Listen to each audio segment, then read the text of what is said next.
대의선사의 청기누설 알파파 파동의 기밀 2020년 11월 한국나라 영안대의거사님의 저서 천지인경의 주요 내용 중에서 알파파 파동의 기밀에 대해 소개해 드리겠습니다. 제목은 가정, 교육, 환경의 근기는 곧 가문의 뿌리인 조상들의 뼈대 유해가 명당지기인 알파파 파동을 받아야만 건강합니다. 라는 주제입니다. 내사에 부정적이고 비판적이며 반발, 거역, 반역을 잘하는 반동기질을 가진 사람들의 조상 뿌리와 성장 환경을 분석해보면 조상들의 산소가 흉지인 베타파에 노출되어 있어서 그들의 부모가 그들에게 부정, 비판, 반역을 은연중에 가르쳐서 알게 모르게 배워왔으며 그들도 역시 뇌파가 베타파에 지배되어 있기 때문에 매사에 부정적으로 반응, 반사합니다.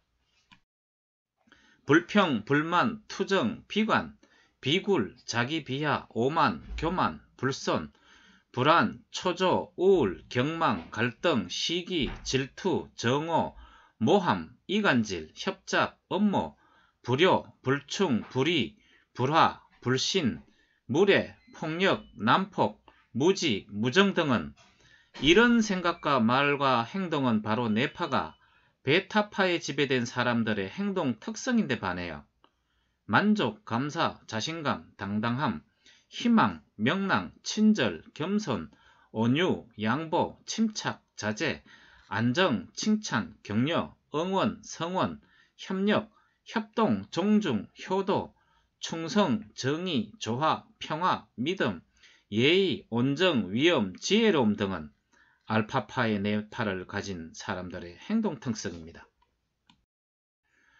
맹모 삼천지교는 산 사람이 살아가는 환경의 중요성을 말하는 것이며 항제 엄부경에 생자사 지근이요 사자생 지근이다 라는 말씀은 돌아가신 조상들의 유해를 모신 유택 환경이 그 직계 후손들의 삶에 뿌리가 된다는 것을 암시하고 있는 것입니다. 불간섭과 무간섭은 다른데 무관심은 단절이고 불간섭은 상대를 최대한 존중해 주는 것입니다. 단지 상대가 프로포즈, 젖달라고 울고 보채면 자기 역량에 맞게 자유재량으로 도울 수 있으면 도우는 것이 좋습니다.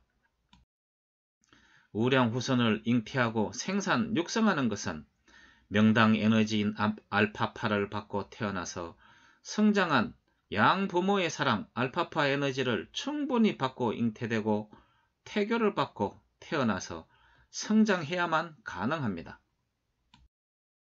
사람의 근본을 등한시하는 지식과 기능 본위의 현대사회에서 머리만 비상영악해서 입학시험에 합격하고 명문대학을 나와 대기업 취업시험 고등고시 등에 합격하는 등 사회적으로 출세하여 많은 부를 축제하거나 높은 금자에 오르는 등 제 아무리 출세에 성공을 했다고 하더라도 그들의 출신 성분과 성장 환경이 흉당 주파수인 베타파의 지배에 노출된 사람들은 거칠 줄 모르는 명예, 권력, 물질에 대한 집착과 탐욕, 지나친 경쟁, 시기, 질투, 모함, 불신, 음해, 협잡, 은폐, 은닉, 위장, 원망, 정오, 비판 등의 부정에 빙의되어 있기 때문에 결국에는 마음의 중심을 잃고 부정불의와 타협하게 되므로 이런 사람들은 근기, 뿌리와 토양, 환경을 바꾸지 않는 한 정말 구제불능입니다. 근기, 뿌리, 주파수가 다른 사람들끼리는 비슷한 사람의 탈을 쓰고 있어도 살아가는 방식이 서와 이리처럼 전혀 다르므로 의사소통이 잘 안돼서 우의독경 즉 소위의 경일기입니다.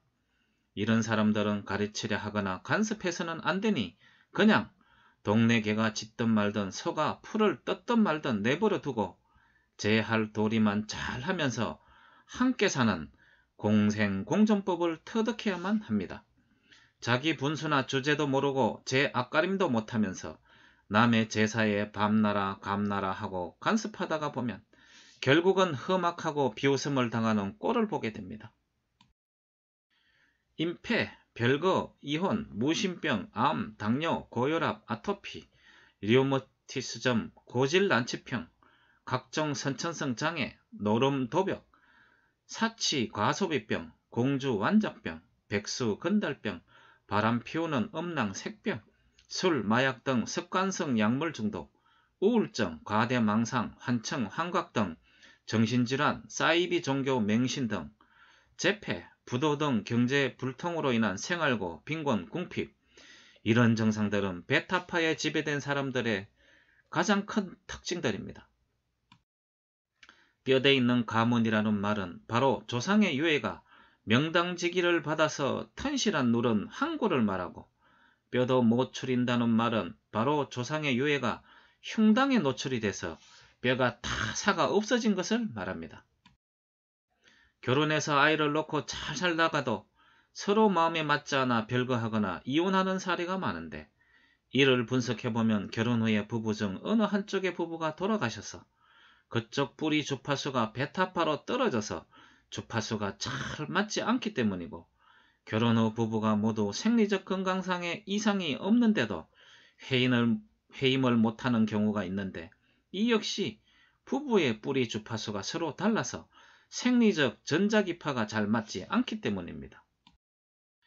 불효, 불충, 불의, 무례, 무정, 무식한 자식, 인간 말종 망나니가 나오는 것도 다 뿌리 주파수가 나쁜 베타파에 노출되어 있기 때문이고, 효자, 충신, 의사, 인애, 지혜로운 우량선 후손이 나오는 것도 뿌리 주파수가 좋은 알파파를 받기 때문입니다. 누구네 아버지 살아계실 때는 빵빵하게 잘 나갔는데 돌아가시고 나서는, 누구네 아버지 살아계실 때는 죽도 제대로 못 먹고 살았는데 돌아가시고 나서는 등등, 이 이야기는 부친촉 직계의 망자의 유택이 후손들에게는 영양분을 흡수하는 나무의 실뿌리와 같이 중대한 비중, 즉 95% 이상과 역할을 하기 때문입니다. 가문이 번성하여 명문가가 되는 것도 후손들 중에서 명품 인재가 많이 배출되어야 가능한데, 자식들에게는 재산을 물려줄 것이 아니라 좋은 알파파 주파수의 운기력을 물려주는 게 가문 부흥의 관건이며 성공의 첩경입니다. 좋은 배우자와 친구, 직장을 얻는 것도 각기 뿌리 주파수인 운기력 지수에 따라서 인연뿔이 연결되고 정해지는데, 자기 분수를 모르고 욕심을 부리게 되면 주파수가 맞지 않아서 필히 실패를 겪게 됩니다. 지상의 이런 고질 난치성 질환의 치유는 조상의 유택을 명당에 조성하거나 기존 유택을 명당화하는 복터 명당 조성 개운 천지공사, 즉 장례 및 묘지 제도 개선을 통한 인간 종자 개량, 태교, 교육 및 사회 제도 개선, 부다당 수행 정진 등 5차원적 치유를 통해서만 가능함을 알려드립니다. 이상 영한대의 거사님의 천지인경 내용 중 알파파 비밀에 대하여 소개하였습니다. 다음 시간에 더 좋은 내용으로 소개해 드리도록 하겠습니다. 감사합니다.